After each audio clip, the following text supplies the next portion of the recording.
Trečias pagal dydį šalies miestas – uostamiestis, turintis savo miesto vardo universitetą. Sakysite Klaipėda? Visai ne. Puikiai suprantame, jo kanalo pavadinimas – Klaipėda TV. Tarsi pats savaime įpareigoja džiuginti savo žiūrovus vaizdais išskirtinai iš mūsų uostamiesčio, ar bent jau jo apylinkių. Tačiau galime daryti išimtį, nes proga ypatinga. Klaipėdoje 2024 metai paskelbti kaip švyturių metai.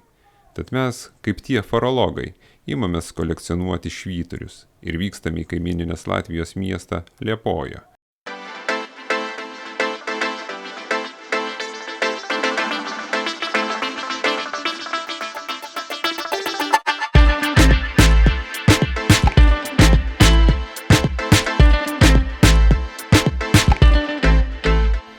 O jeigu tiksliau į Akmenrogo švyturį, kuris yra nutolęs nuo šio miesto dar apie 40 km ir randasi Vergalės miestelyje.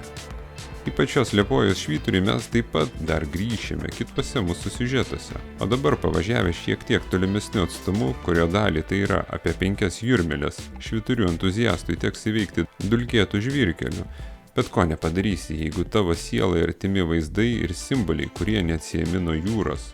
Tad ten rasime 37 metrų aukščio, dar 1921 metais atidarytą švyturio bokštą ir jo pašonėje įsikūrusi nedidelį muziejų, kuriame galima apžiūrėti šalia Akmenrogo švyturio rastus gintarus.